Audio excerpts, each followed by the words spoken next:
Good evening, everyone. I'd like to call the Wetlands Board meeting to order for Wednesday, October 9th, 2024.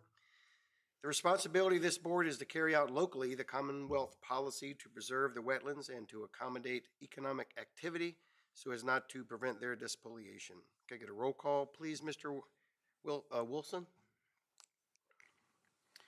Mr. Roadley? Here. Mr. Waltrip? Here. Mr. O'Brien? Mr. O'Brien is absent. Mr. May? Here. Ms. Bowie? Here. Thank you, Mr. Wilson. First item on the agenda is the minutes from the August 14th regular board meeting. Has everyone had an opportunity to review those minutes? Yep. All right. Any suggested changes or comments on the minutes? Mr. Chairman, All right, do I have a motion to approve those minutes? motion to approve the minutes from August 14, 2024 as presented. Thank you. All those in favor say aye. Aye. All right, no one was opposed. That motion passes. Next on the agenda, the public comment period. The public comment period offers a chance for community members to express their opinions. Topics discussed shall not be directly related to specific public hearing items. To participate, speakers must provide their name and address for the record, please. I'd like to open up the public comment period. Does anyone wish to address the board? Seeing none, hearing none, I will close the public comment period and move on to the next item, public hearings. The outline for tonight's public hearings will be a staff presentation followed by any questions or clarifications from the board. Then the public hearing will be opened. At that time, anybody wishing to speak may do so once called upon by the chair. All public speakers must state their name and address for the record. Presentations before the board are subject to time limits. After everyone wishing to speak has done so and discussion among the board has concluded, the public hearing will be closed. The first item on the agenda is WJPA-24-0017 at 1635 Harbor Road. Ms. Grogine.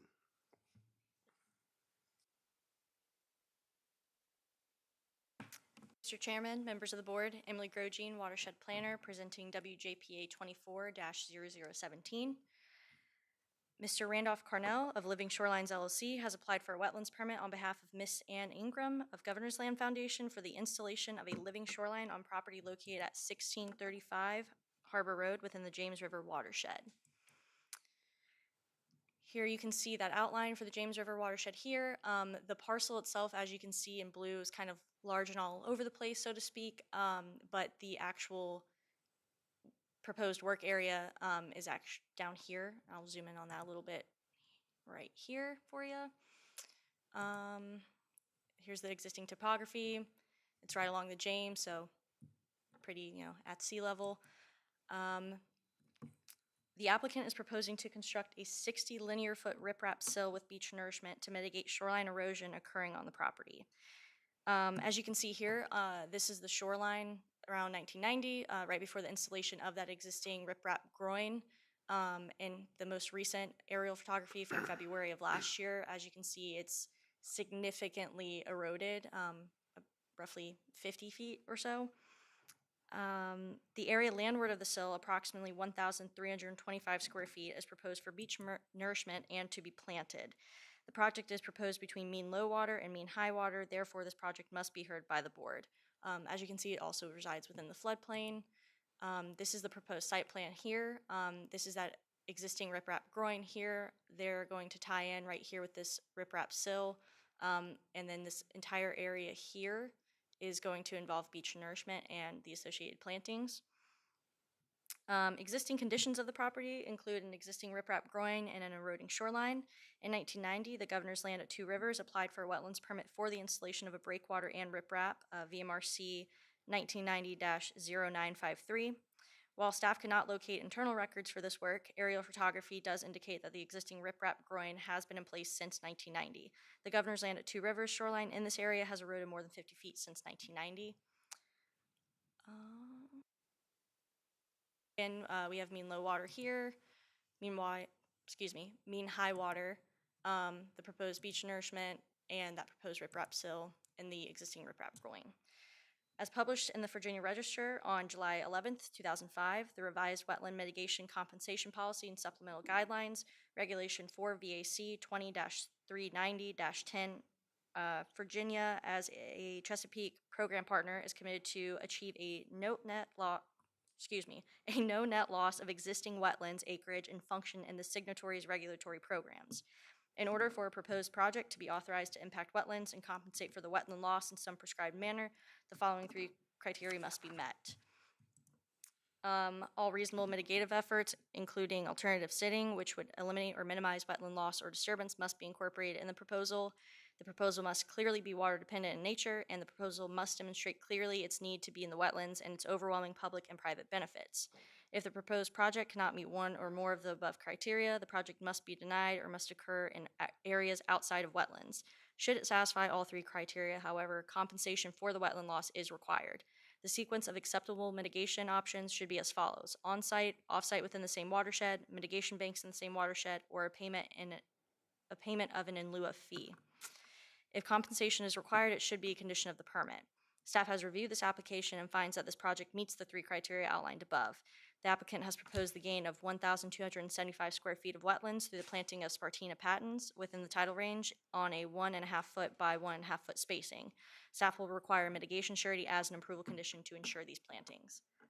Going back to the site plan, this is just a cross-section of what's being proposed. Again, you see that beach nourishment behind the proposed sill that's tying into the existing riprap groin. Again, we have, mean low water, mean high, nourishment, the sill. The existing site conditions, right here, we have it staked out where that beach nourishment will occur. You can see the end of that existing riprap growing here.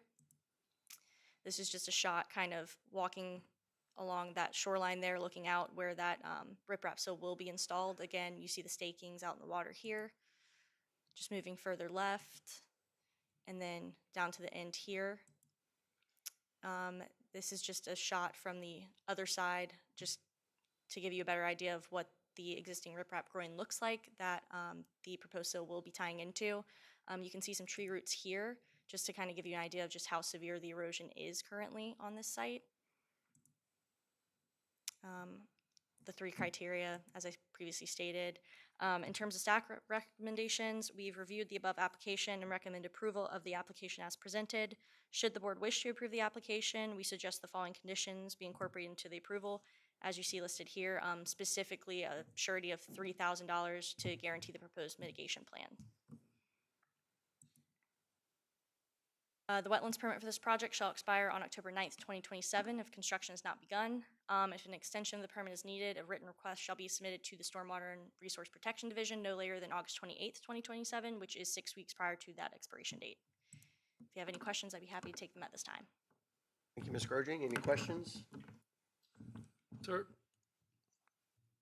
Is this project here being done because of a home being built on this property adjacent to this, or is this being done by governor's land? This is being done by governor's land. It's to mitigate the shoreline erosion that's been occurring over the last couple decades. Thank you, Ms. Gerging. I'd like to open up the public hearing for this item. Does anyone wish to address the board? Please present your name and address, please. Danny Winall with Water's Edge Construction, 7782 Richmond Road, Toanna. I'm the contractor for the project and also represent the agent. Randy couldn't be here. Got any questions for me? It's pretty cut and dry, straightforward project. I don't. Mr. Chairman, I was actually out on this property some months ago, and we noted the erosion and the flanking of the existing groin, so it was needed. They got to it pretty quick. All right, well, no questions. Well, thank you so much. Thank you. Anyone else wish to address the board for this item? Hearing none, seeing none, I will close the public hearing and the matters before the board.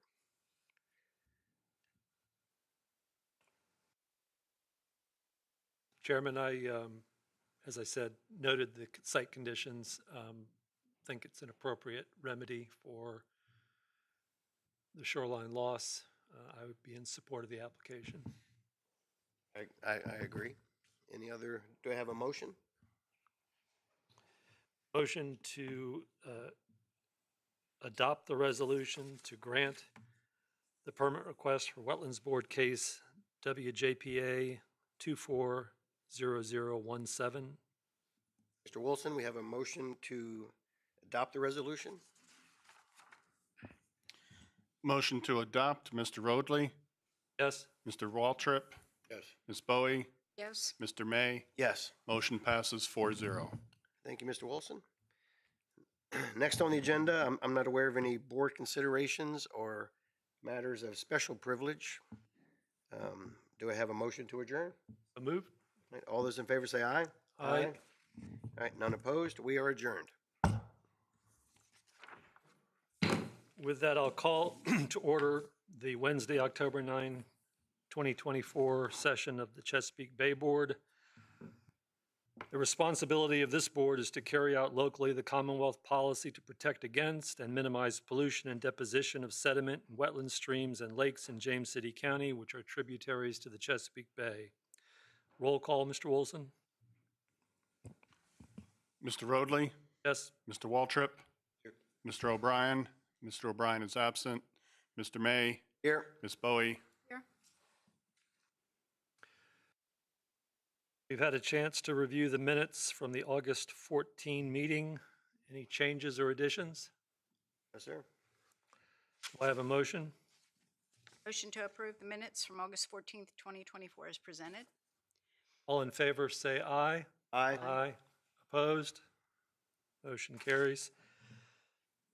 As in the Wetlands Board, the public comment period offers a chance for the community members to express their opinions. Topics discussed shall not be directly related to a specific public hearing item. To participate, speakers must provide their name and address for the record. Anybody care to offer any public comment?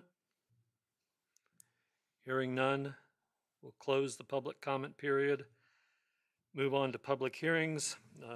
The outline for tonight's public hearings will be a staff presentation, followed by any questions or clarifications from the board. Then the public hearing will be opened. At that time, anybody wishing to speak may do so once called upon by the chair. All public speakers must state their name and address for the record. Presentations before the board are subject to time limits. After everyone wishing to speak has done so and discussion among the board has concluded, the public hearing will be closed. First item on the agenda is CBPA 24-0070 at 113 Indian Circle. Ms. Grogine.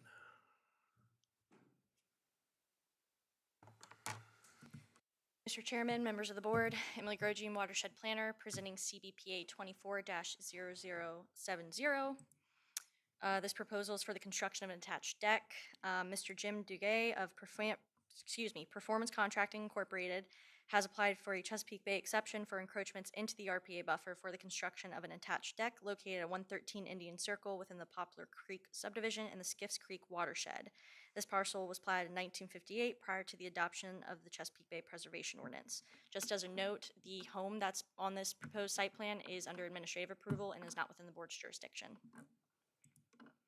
Here we have that watershed boundary outlined in yellow and the subject parcel here in blue. Looking a bit closer, you can see kind of the overall existing site conditions, as well as the topography. As you can see, it kind of gradually slopes back towards the rear of the property, along with the current RPA delineation.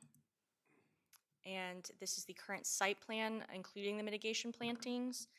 The total lot size of this property is 0.45 acres, of which 84% is located within the RPA. The applicant is proposing to construct a 140 square foot deck at the rear of the proposed home. The proposed home is administratively approved and is not within the board's purview, as I previously stated. Total impacts to the RPA associated with this proposal equate to 140 square feet in the 50-foot landward RPA buffer.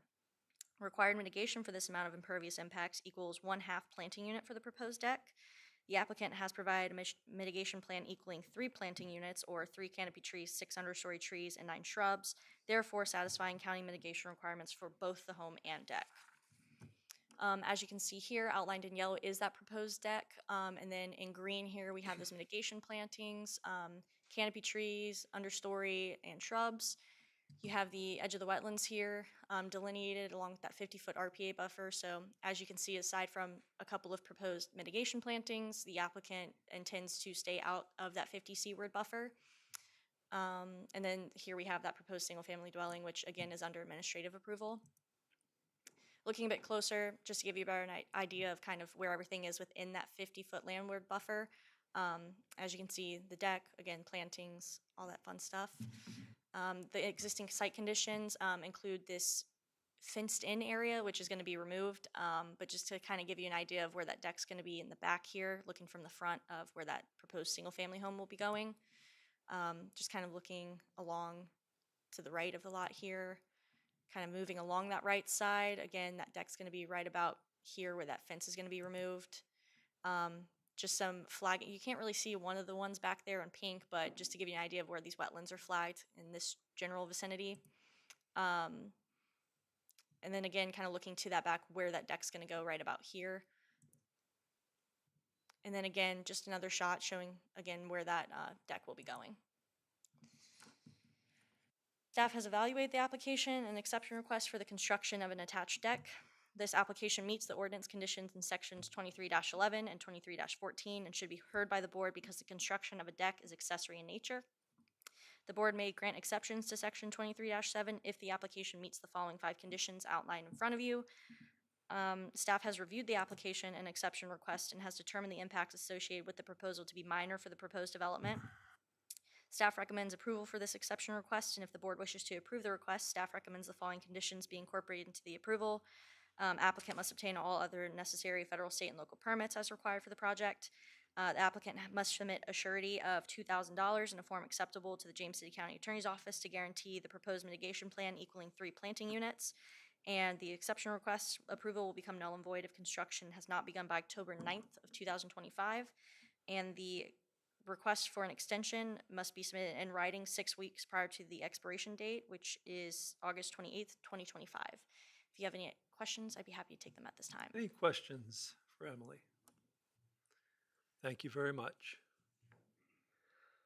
With that, I'll open the public hearing with the agent, Mr. Grogg. Good evening, members of the board. Chase Grogg with Land Tech Resources, 205 Bullifonts Boulevard, Suite E. Mr. Duguay wanted to be here this evening, but unfortunately twisted his knee and so was not able to attend with us. Pretty straightforward project, simple 720 square foot first floor, proposed residence with a small deck on the back to go along with it. Happy to answer any questions you may have. Questions? Thank you very much. It is a fairly straightforward project. Any discussion amongst the board? Mr. Chair, I agree. This is a pretty straightforward project. I would be in support of it. Very good. Well, with that, I will close the public hearing. The matter is before the board. Do I have a motion? Mr. Chair, I would make a motion to adopt the resolution to grant the exception request for Chesapeake Bay Board case number CBPA-24-0070 at 113 Indian Circle. We have a motion to adopt the resolution. Mr. Wilson. Motion is to adopt. Mr. Waltrip? Yes. Mr. May? Yes. Ms. Bowie? Yes. Mr. Roadley? Yes. Motion passes 4-0. Next item on the agenda is CBPA 24-0112 at 4404 Landfall Drive.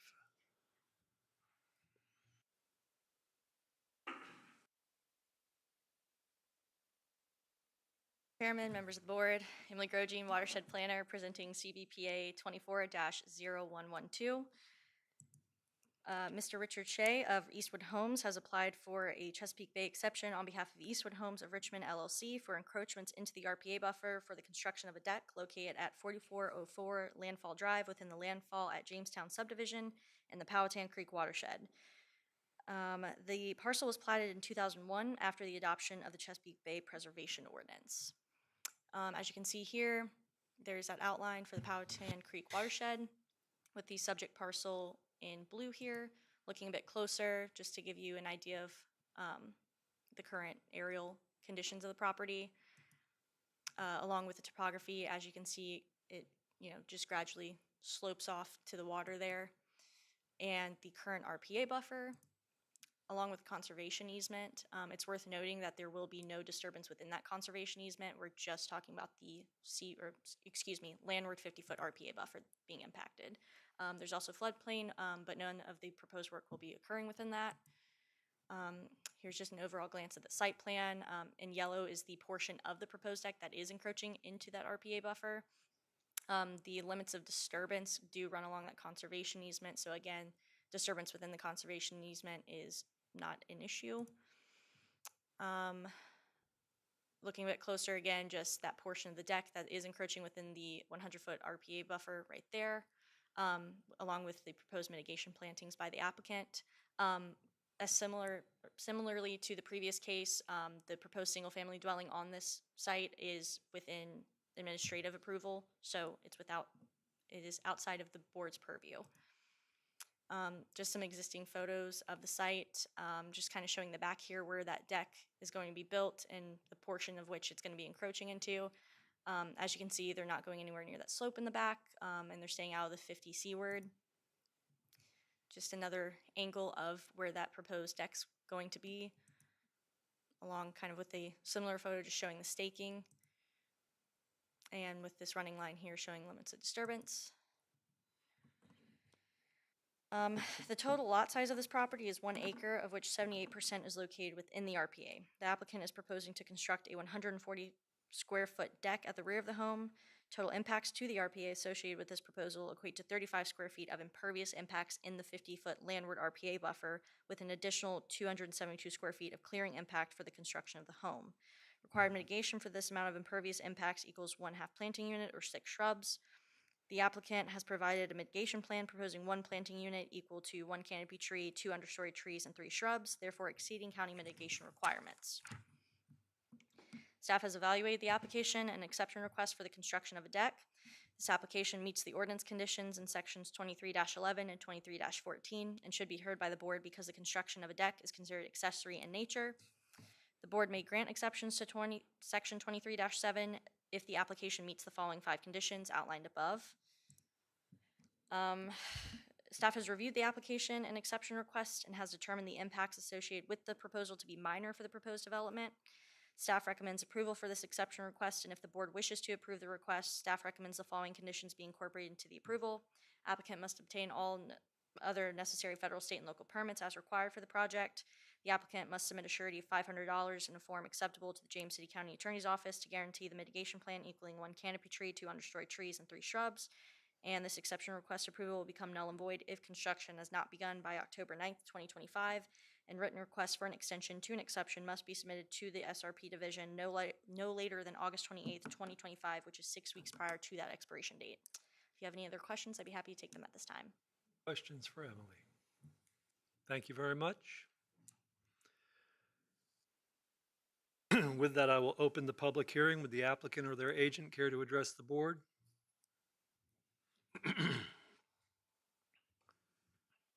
Hearing none. Matter is open for discussion amongst the board.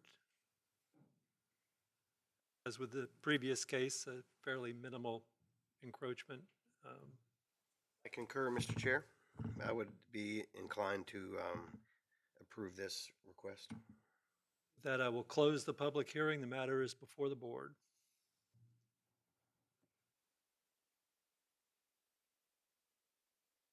Mr. Chair, I would make a motion to adopt the resolution to grant the exception request for Chesapeake Bay Board, case number CBPA-24-0112 at 4404 Landfall Drive. Mr. Wilson? Motion is to adopt. Mr. Waltrip? Yes. Mr. May? Yes. Ms. Bowie? Yes. Mr. Roadley? Yes. Motion passes 4-0. Next item on the agenda is CBPA 24-0091 at 9931 Walnut Creek.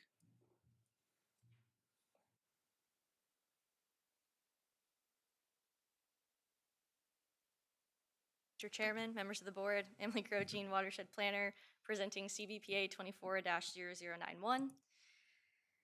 Mr. Brian Kemp of Hertzler and George has applied for a Chesapeake Bay exception on behalf of Mr. Gary and Miss Nancy Lee Layton for encroachments into the RPA buffer for the installation of a patio and a fence located at 9931 Walnut Creek within the Stonehouse subdivision and the Ware Creek watershed. Just as a note, the fence is under administrative approval and not within the board's purview, and we will just be looking at the patio this evening. The parcel was platted in 2001 prior to the revisions to the Chesapeake Bay Preservation Ordinance in 2004. Here we can see the parcel outlined in blue and the Ware Creek watershed boundary kind of overshadowed by that black line, but in yellow there. Looking a bit closer on the parcel, you see the existing fence in that area right there where the proposed patio will be placed, and the existing topography. As you can see, past that fence line, it is a pretty steep slope, which will not be disturbed. And then we have the current RPA delineation, along with any sort of conservation easement, which again, not going anywhere near that for this proposal. Just a quick overview of the site plan. The total lot size of this property is 0.41 acres, of which 63% is located within the RPA. The applicants are proposing to install a 56 square foot patio and fence in the rear of the home. Total impacts to the RPA associated with this proposal equal 44 square feet of new impervious impacts to the landward 50-foot buffer. Required mitigation for this amount of impervious impacts equals 1/2 planting unit or 6 shrubs. The applicants have proposed a mitigation plan equaling 7 understory trees and 15 shrubs, thus exceeding the county's mitigation requirements. As you can see here in green, we have those mitigation plantings that are proposed, the shrubs and understory. And then outlined in yellow here, the portion of that proposed patio that will be encroaching in that 50-foot landward buffer. Some existing conditions include, again, the fence that's under administrative approval. This is also the location of some of those mitigation plantings here. Just moving along the site, again, kind of just giving you an idea of existing site conditions and the topography. And moving along, we'll see where right here that proposed patio will be placed. And just a better outline of that. As you can see there, I have a grill there, so gives you a pretty good idea of where they plan on placing it outside of the proposed plan. Let's see. Staff has evaluated the application and exception request for the installation of a patio and fence. The application meets the ordinance conditions in sections 23-11 and 23-14 and should be heard by the board because the installation of a patio is accessory in nature. The board may grant exceptions to section 23-7 if the application meets the following 5 conditions outlined in front of you. Staff has reviewed the application and exception request and has determined the impacts associated with the proposal to be minor for the proposed development.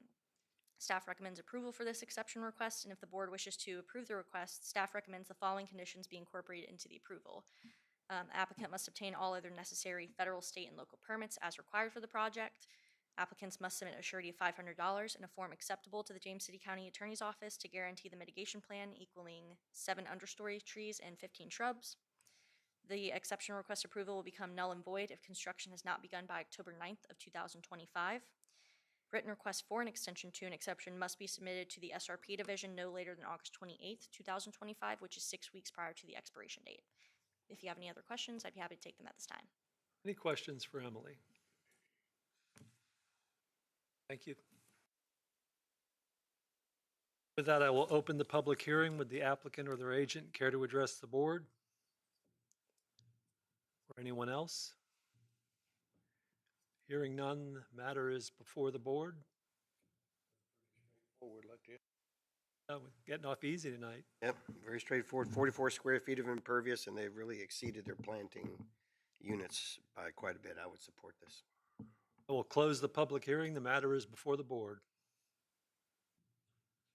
Make a motion to adopt resolution to grant exception request Chesapeake Bay Board case number CBPA 24-9931 Creek. Mr. Wilson? Motion is to adopt. Mr. Waltrip? Yes. Mr. May?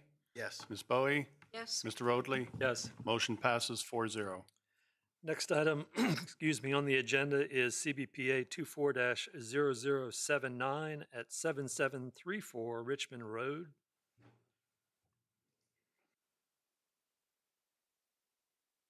Surprise, it's Emily again. Me again. Emily Grogine, Watershed Planner, presenting CBPA 24-0111.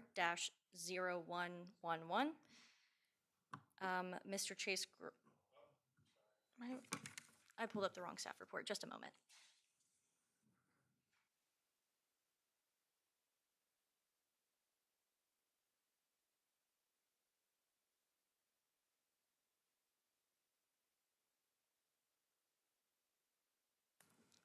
Mr. Stephen Rowe of Resilient Design Consultants LLC has applied for a Chesapeake Bay exception on behalf of Luckstone Corporation for encroachments into the RPA buffer for the expansion of a parking lot located at 7734 Richmond Road within the acreage lot Stonehouse and the Ware Creek watershed.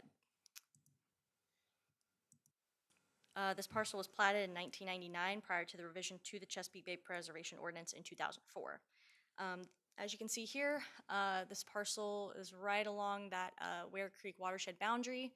Moving in a bit closer, this is the proposed location of that expanded parking lot. And you can see the existing topography. It's relatively flat in that area. And then with the current RPA delineation here, kind of going back to the topography, you can see where it is very steep. That area will not be disturbed. The total lot size of this property is 17.29 acres, of which 14% is located within the RPA. The applicant is proposing to expand an existing parking lot by 11,968 square feet, or 0.27 acres. Total impacts to the RPA associated with the proposal equate to 0.27 acres. Staff has worked with the applicant to avoid and minimize the parking lot impacts to the greatest extent practicable, given their client's requirements. Required mitigation for this amount of impervious impacts equals 30 planting units or 30 canopy trees, 60 understory trees, and 90 shrubs.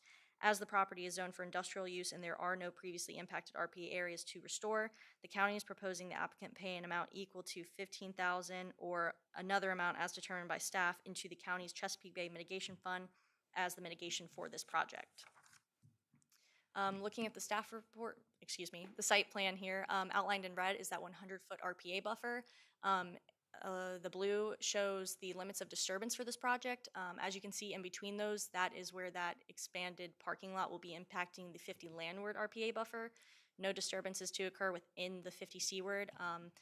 If looking at topography, which I'll outline in some of the existing site photos here shortly, it's very steep and they're not going anywhere near it based on the proposal. The site plan, because it's kind of lengthy, this is the bottom half of that previous one with the match line being up here. Again, not going anywhere into that 50-foot RPA buffer. They skirt right past it here, but absolutely no 50-foot seaward impacts are proposed. And again, just the proposed parking lot expansion here between that 50-foot landward buffer. And this is just a cross-section of what's being proposed to give you an idea, again, of that topography. We have that 100-foot buffer here with the impacts within that 50 landward portion being impacted, and then the limits of work there in blue. As you can see, where this 50-foot RPA buffer begins, it's pretty steep between that and the 100-foot buffer. And again, no impacts will be occurring in there. This is the existing site photos, kind of following with the length of the proposed site plan here. You may be able to make out a couple stakes here, just kind of showing where that 50-foot buffer begins. You can see them here. I'll have closer photos here shortly, just giving you, again, a general idea of just how large this proposed project is. Kind of going to the other side of what was just photographed, running along here, you can see kind of how the topography slopes, and then you can barely see how it drops off, but it's not going to be disturbed past this point. And again, just another shot from a different angle, looking down towards kind of the existing entryway, and then just moving back around to, again, give you an idea of how large the site is. Staff has evaluated the application and exception request for the expansion of a parking lot. This exception meets the ordinance conditions in sections 23-11 and 23-14 and should be heard by the board because the expansion of a parking lot is accessory in nature. The board may grant exceptions to section 23-7 if the application meets the following 5 conditions outlined in front of you. Staff has reviewed the application and exception request and has determined the impacts associated with the proposal to be major for the proposed development.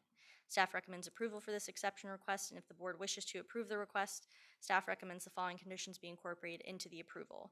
The applicant must obtain all other necessary federal, state, and local permits as required for the project.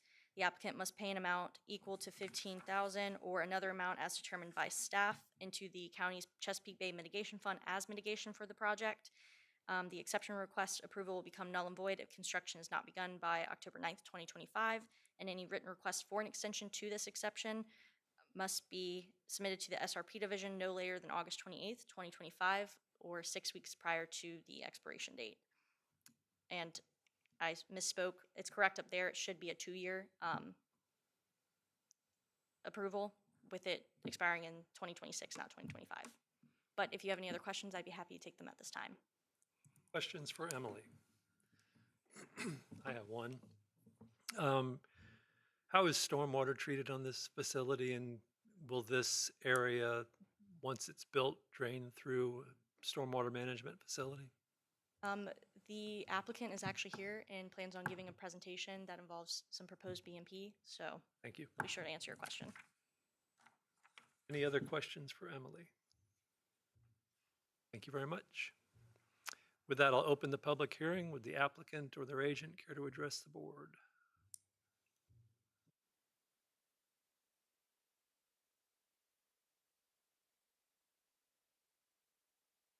Please state your name and address for the record. Good evening. My name is Jad Mollab. I work for Luckstone as Land Development Manager. My address is 11109 Wood Baron Court, Henrico, Virginia 23233. If you can just go a couple of slides, if you don't mind. One more. I have Steve Rowe here tonight. He's going to talk more specific details. He's the engineer working on the job, so he'll talk more BMP details. But I just want to talk about Luck Companies real quick.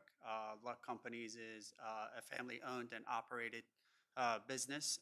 We celebrated 100 years in being in business last year. Although crushed stone and selling stone is our bread and butter, but our biggest value is people and igniting human potential, whether it's a neighbor or a customer or one of our 1,000 associates. I'll keep it short, so we'll skip to the other slide. Under Luck Companies, there's 5 business units: Interwill, Luck Foundation, Luck Real Estate Ventures, who handles some projects like the one we're working on today. We also have Luck Ecosystems that supports some things that goes into BMP and ball fields and things like that. And our biggest business unit is Luckstone, who is the largest producer of family-owned and operated producer of crushed stone and gravel, sand and gravel in the country. We have 30 sites across 4 states, and most of these sites are active quarries. Some of our sites are distribution yards, like the one in Toano. Our site in Toano that we're talking about tonight is very important, not just as a very successful distribution yard for us, but it's strategically located between Richmond and Virginia Beach, and it supports a lot more than just a distribution yard. We use lay-down yards, parkings, and we lease a bunch of our available spaces there to contractors, especially in times like this, working on widening of I-64. So hopefully approving this project will facilitate the construction in the area. And I have, again, Steve with me tonight to talk more detail about the BMP and the stormwater management. But any Luckstone or Luck Companies questions for me, I'm happy to take them at this time. Questions? Thank you very much. Good evening. Steve Rowe with Resilient Design, 1312 Conrad Lane, Virginia Beach, Virginia. Chairman and board members. Next slide there, Mike, please. So Emily did a fantastic job giving the overview, so we'll kind of skip through these beginning slides. It just shows the location of Parcel A with regards to the I-64 interchange. Next slide, please. a little bit closer, as depicted in Emily's presentation there as well. Next one. So this is the existing wetland feature that we are protecting. It is works very well and very functional, so we do want to protect that at all costs. Next slide, please. And so this is what we're proposing. It is a gravel laydown and storage yard that will have parking. Chairman, to your question, what sort of BMPs do we have on site? 100% of the impervious area from the site will drain to a level 2 dry swale. So everything will be going to that level 2 dry swale. From there, it flows to the east off the page there, and then actually goes into another BMP, a wet pond. That wet pond was designed before the 2014 regulations. We didn't want to touch that. We didn't want to retrofit it, so that's why we went with a level 2 bioretention or dry swale. Excuse me. We also did the added expense of treating 100% of the stormwater requirement on site instead of purchasing credits that we could have got away with a level 1 bio or dry swale. We went ahead, did the level 2. We're treating 100% of the stormwater quality on site. Next slide, please. So this is just the same picture. I took away the aerial. You can see our impacts there. The important thing that's highlighted here is that green dashed line on the left-hand side. That's the top of bank. So once again, 100% of the impervious area, and really, 100% of the impervious area for this site will be draining away from that wetland feature. So we will have no sediment or anything going like that going towards it. Once again, into that level 2 dry swale. Next slide. Similar photos to what Emily took, just trying to capture that berm or that top of bank where it does fall away, and there's a clear division between the kind of the two watersheds or the local boundary there. And then the cross section that kind of really tells it, that was taken in the middle of the site. You can see the top of bank there, how our limits of disturbance are downstream from the top of bank. Everything sheet flows over. We also have a 6-foot filter strip, which is just a foot more than what's typically required, but we found through other designs with luckstone and yards like this, having that additional couple of feet of buffer before it goes into our dry swale that's really susceptible to the sediments and things like that really helps us maintain a high quality BMP. And then here's the mitigation plan that is proposed. A lot of that is within that 6-foot filter strip there.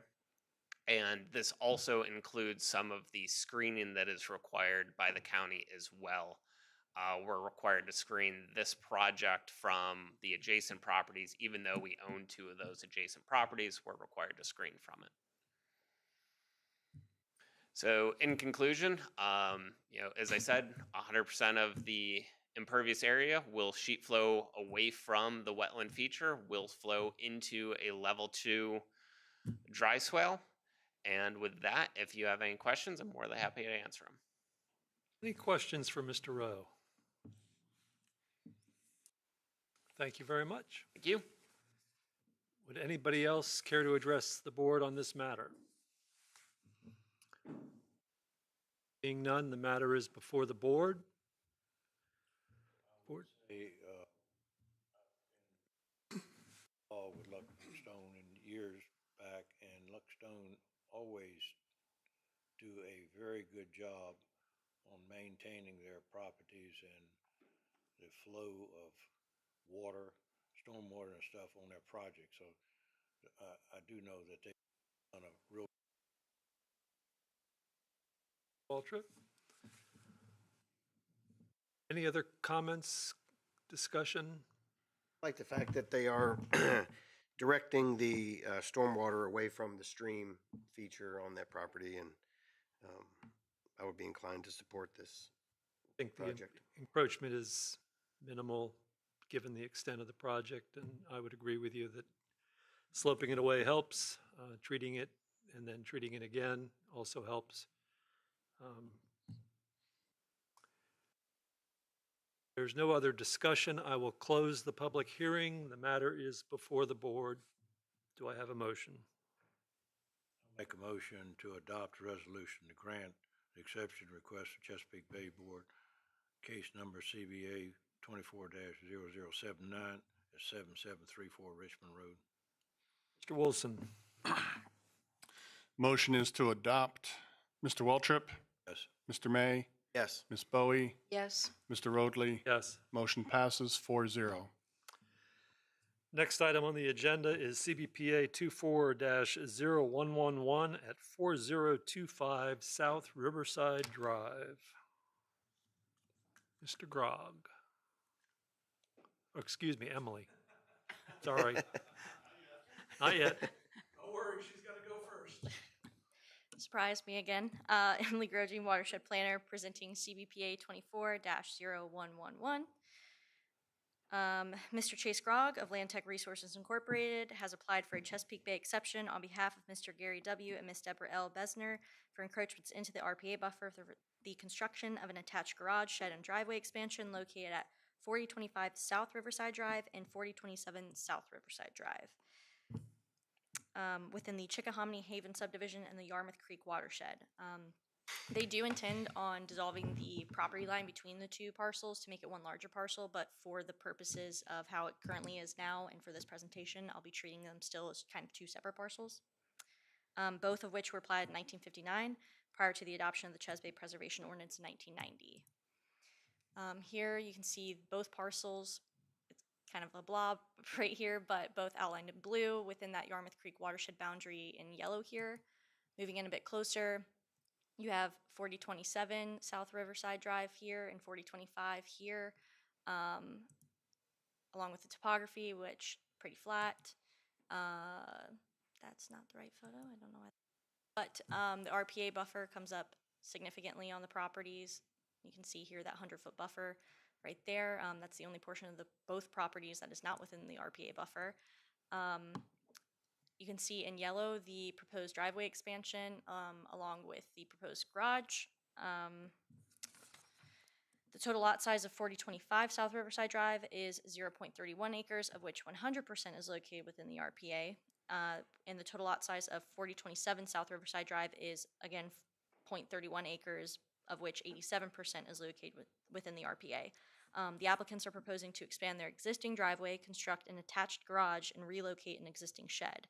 Total impacts to the RPA associated with the proposal equate to 1,653 square feet of impervious impacts. Required mitigation for this amount of impervious impacts equals 4 planting units, or 4 canopy trees, 8 understory trees, and 12 shrubs. The existing shed is a non-complying structure and seeking after-the-fact approval. Therefore, double mitigation is required for this portion of the exception request, and total required mitigation for this proposal equals 5 planting units, or 5 canopy trees, 10 understory trees, and 15 shrubs. The applicants have proposed a mitigation plan equaling 5 planting units, again 5 canopy trees, 10 understory trees, and 15 shrubs, therefore meeting county mitigation requirements. The limits of disturbance for this project are outlined in blue here. You can see the proximity to the existing wetlands and the encroachment in orange here within that seaward 50-foot buffer.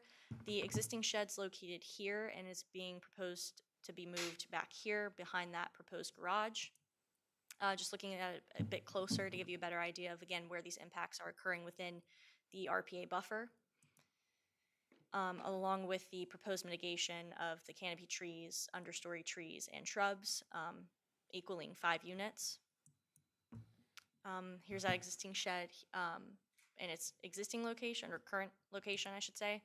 Kind of moving left, you see where that existing driveway is, where they'll be kind of expanding off to with a corner of the garage here. And in the very back, which I'll move in closer here shortly, where that existing shed will be moved. Just looking at it a bit closer, you can see the corner here of the proposed garage. Moving to the left, again, the corners of where that proposed garage is going to be with the connecting breezeway to the left here. Moving a bit closer, this is where the existing shed is being proposed to be moved, encroaching further into that 50 seaward buffer. Then there's just the other portion of that proposed shed with the staking. And then moving back, just an overall view of where that shed's being moved to. And then kind of looking back at where the existing driveway is, again, just kind of showing where that proposed expansion of the existing driveway is going to be occurring with the corner of the proposed garage. Staff has evaluated the application and exception request for the construction of an attached garage, shed, and driveway expansion. This application meets the ordinance conditions in sections 23-11 and 23-14 and should be heard by the board because the expansion of a driveway, construction of an attached garage, and installation of a shed are accessory in nature. The board may grant exceptions to section 23-7 if the application meets the following 5 conditions outlined in front of you. Staff has reviewed the application and exception request and has determined the impacts associated with the proposal to be major for the proposed development. Staff recommends approval for this exception request, and if the board wishes to approve the request, staff recommends the following conditions be incorporated into the approval. Applicants must obtain all other necessary federal, state, and local permits as required for the project, and must submit a surety of $4,000 in a form acceptable to the James City County Attorney's Office to guarantee the mitigation plan equaling 5 planting units or 5 canopy trees, 10 understory trees, and 15 shrubs. The application will become null and void if construction is not begun by October 9th, 2025, and any written request for an extension must be submitted to the Stormwater and Resource Protection Division 6 weeks prior to expiration or August 28th, 2025. If you have any additional questions, I'd be happy to take them at this time. Any questions for Emily? Doesn't look like it's any trees or anything that has to be moved to do this. Pretty straightforward on Yeah, this there's no one. proposed clearing associated with this project. Thank you, Emily. We'll open the public hearing now, Mr. Grog. All right, not as many times as Emily, but good evening, members of the board. I'm Chase Grog with Land Tech Resources, located at 205 Bullifonts Boulevard, Suite E, Williamsburg, Virginia. I'm here tonight representing Mr. and Mrs. Besnier for the proposed construction of an attached garage and relocated shed. The site in its current condition, as shown by staff's pictures, is a mowed and maintained lawn. For the construction of these improvements, no significant vegetation will be removed, but instead 5 credits of mitigation planted. Unlike some cases where planting the amount of vegetation is not able to be accomplished, this site, being lawn and lacking existing foliage, allows us to achieve the required mitigation. With this mitigation, we are also able to restore the buffer in an area that appears to have been grassed since the 1970s. Incorporated into this proposal, if approved, the 2 lots would be combined into 1 lot by a boundary line extinguishment plat to be reviewed and approved by James City County. Combining these lots, in my opinion, is one of the biggest points to highlight for the project. Due to the lot having been platted in 1959, prior to the adoption of the Chesapeake Bay Preservation Ordinance in 1990, a proposal for a single-family residence would be possible. A single-family house proposal would include a longer driveway, mature pine tree removal, and additional disturbance for the installation of a drain field and well. Since lot 6 drain field is located in the front of the lot and the well in the rear, the same would most likely occur for lot 7. This would shift a proposed house further back towards the Chickahominy River and increase RPA impacts. As you are also aware, most of the projects we present normally include an infiltration system. Due to the elevation of the site, we're not able to achieve that through an official system, but I believe it'll still be achieved through a more natural process. The USDA Web Soil Survey lists the site as having a hydrologic soil group rating of A. The soil group is the best for allowing infiltration into the existing ground. As the site plan and pictures show, the existing site has very gentle slope to it. With the added mitigation plantings, this will create a vegetated strip to promote infiltration between the proposed improvements and existing resource. With having no major slope around the proposed structures, this will also allow the water to slowly work its way across the property. Based on the information I've provided, in addition to staff's recommendations, Mr. and Mrs. Besnier request approval. I'll be happy to answer any questions you may have. Any questions for Mr. Grog?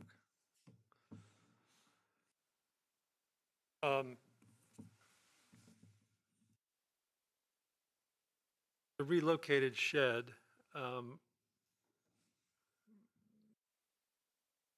I guess moving that outside of the seaward 50 still keeps it in the RPA. In the same direction of water flow and everything.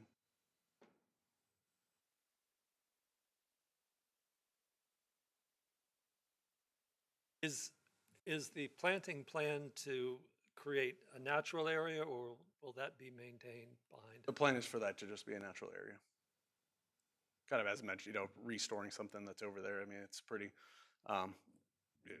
it's maintained at the moment because it's always been that way. But, the goal is to get the trees back in there, get some shrubs, some understory, and have a nice little buffer between what's proposed and the wetlands that are there. Basically, these wetlands are I don't know if any of you went out to the site, but so the grass goes across and there's a little depression before it comes up to a neighbor across the street has a piece of property that gives them access out to a pier. So this is just a little tiny channel that basically has no fall to it. Honestly, when I first met Mr. Besnier out there, I thought maybe they would even be non-RPA wetlands just due to their slow slope. It's not some big slope out to the river. It's just a little area that holds water and slowly makes its way out there. Oh, so hard area that's grass is gonna, when you have rain, gradually flow over the whole area instead of.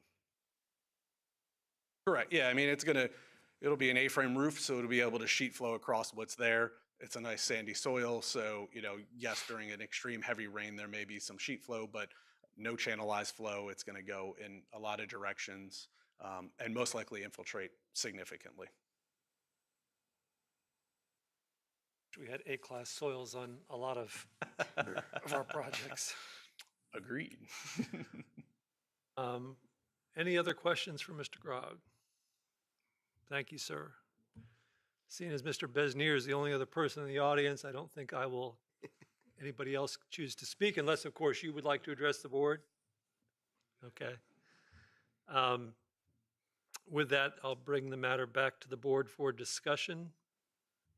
Mr. Chair, I would support this project. I think if this project didn't happen and that property line was not extinguished, then we would be getting an application for a dwelling, a deck, a driveway, a septic system, and all of that, which would be far more impactful than this intrusion here with this garage. So I would support this project. Thank you. Fair to it. And I appreciate the reestablishment of a more broader vegetated buffer with native planting, so I applaud them for that. If there's no other comments or questions, I will close the public hearing. The matter is before the board.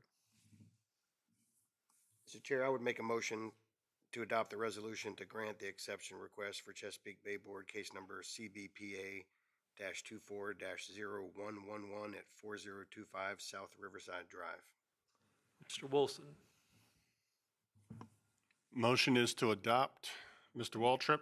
Yes. Mr. May? Yes. Ms. Bowie? Yes. Mr. Roadley? Yes. Motion passes 4-0.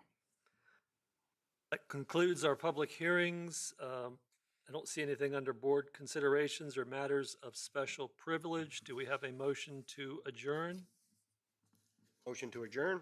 All in favor? Aye. Aye. We are adjourned.